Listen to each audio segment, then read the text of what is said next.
प्रशांत टंडन जी आपके पास आना चाहता हूं।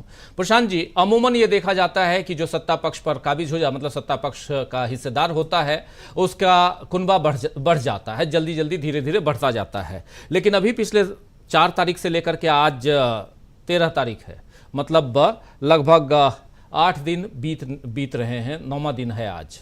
और इन 9 दिनों में एनडीए का कुनबा बढ़ता हुआ तो नहीं दिखाई दिया। एनडीए में कहीं ना कहीं नाराजगी दिखाई दी। चाहे आजसू की बात कर रहे हैं हमारे साथी राहुल लाल जी, चाहे उधर हम अजीत पवार की बात हमने देखी, चाहे एकनाथ शिंदे ने साफ साफ कह दिया, हंसते हुए ही सही लेकिन कह दिया कि 400 पार का नारा डैमेज कर गया, वो कह रहे हैं। और चाहे उपेंद्र कुशवाहा कह रहे हैं कि अंदर की बात अंदर ही रहे। ये सारी बातें आ रही हैं। कुनबा बढ़ नहीं रहा। कुनबा किसका बढ़ रहा है? तो इंडिया का बढ़ रहा है। 99 से 102 पे हो गई। कांग्रेस को 3 सीटें कांग्रेस की बढ़ गई, समर्थन मिल गए पप्पू यादव और उधर महाराष्ट्र सांगली से और फिर इधर लद्दाख से, ये 3 सीटें इनके साथ आ गई कांग्रेस के साथ। यानी कि उल्टा हो रहा है, इसलिए मैं कह रहा हूं।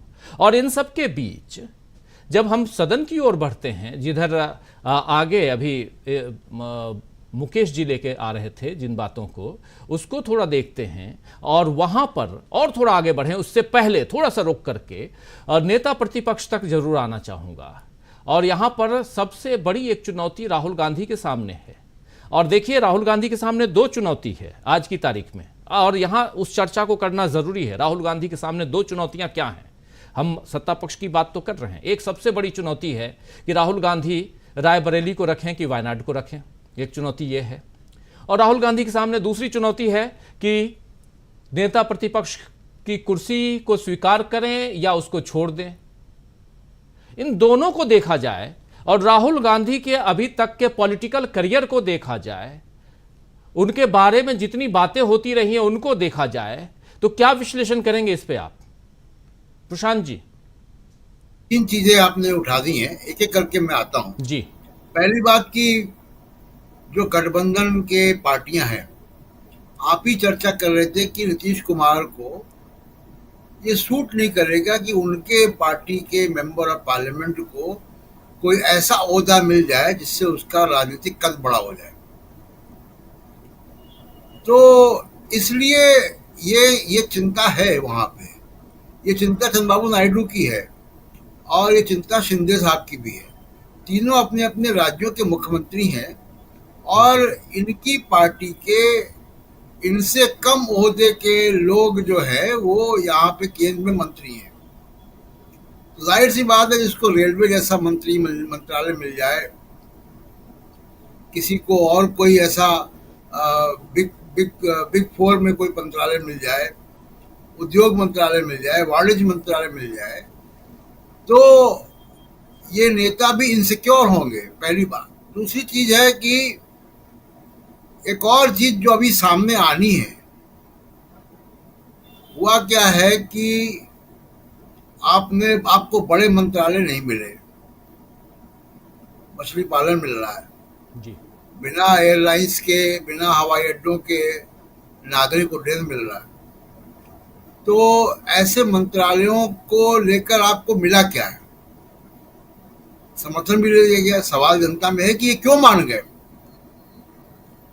तो बहुत सी बातें राजनीतिक गलियारों में होती हैं कि क्यों मान गए, और जो बातें इनफॉर्मली हम लोगों को मालूम हो रही हैं, वो इनके पार्टी के लोगों को ही मालूम होगी। बहुत तरीके की चर्चाएं हैं। तो ये सवाल तो उठेंगे कि भाई अकेले ही आपने कर लिया सब। तो इन पार्टियों के अंदर भी सवाल खड़े होंगे, इनके अपने नेताओं पे भी, कि भाई आपने मंत्रालय भी नहीं लिए, अपनी मुख्यमंत्री कुर्सी भी बचा के रखी है।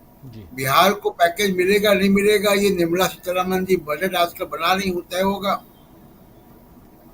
अब आते हैं पार्लियामेंट में, क्योंकि सरकार के सामने बहुत सी चुनौतियां, वो हमारी आपकी बात एक पॉडकास्ट में हो गई है, उसको भी दर्शक देख सकते हैं।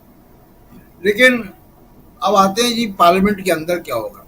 देखिए, स्पीकर ओम बिरला होते हैं या कोई और होता है, जो मुकेश जी कह रहे थे। सबसे बड़ी बाधा समन्वय में विपक्षी दलों के साथ सदन को मिलजुल से चलाने में सबसे बड़ी बाधा तो नरेंद्र मोदी ने पहले ही खड़ी कर दी है कि ये सदन पहले ही दिन से जो है वो नहीं चलेगा ठीक से। उन्होंने किरण रिजिजू जैसे बड़बोले व्यक्ति को पार्लियामेंट्री अफेयर्स मिनिस्टर बना दिया।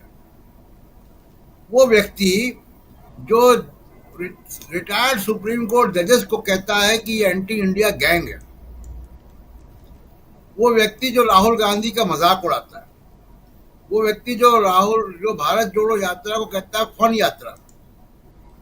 अब आप सोचिए कि ऐसे व्यक्ति के पार्लियामेंट्री अफेयर्स मिनिस्टर बनने के बाद ये कांग्रेस से फ्लोर मैनेजमेंट कैसे करवाएगा?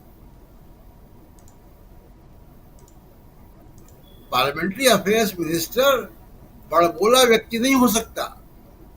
वो व्यक्ति होता है जिसके हर दल में अच्छे संबंध हों, जो मिल बैठ के बात कर सकता हो। पार्लियामेंट्री अफेयर्स मिनिस्टर और लीडर अपोजिशन बहुत सामंजस्य में काम करते हैं। अब आप सोचिए अगर राहुल गांधी लीडर अपोजिशन होंगे और Kiren Rijiju minister of parliamentary affairs है, कैसा सामंजस्य होगा? तो ये तो कांटा तो नरेंद्र मोदी ने पहले ही दिन पार्लियामेंट में बो दिया कि वहां पे संसद कैसे चलेगी। बिल्कुल। रही बात कि राहुल गांधी के नेता प्रतिपक्ष बनने की, मेरी राय है कि उनको इसको लेना चाहिए अब जिम्मेदारियों को से, क्योंकि ये मैंडेट जो आया है उसमें राहुल गांधी की बड़ी मेहनत है। अगर नरेंद्र मोदी सिंगल को गले के आगे न झुक कर भारत के संविधान को माथे पे लगा रहे हैं, तो उनकी वैचारिक हार को इंश्योर करने की बात राहुल गांधी ने की है। पूरे चुनाव में वो लाल रंग की संविधान का पॉकेट एडिशन लेके घूमते रहे और जनता ने सबक सिखाया। ये असली ताकत जनता की है।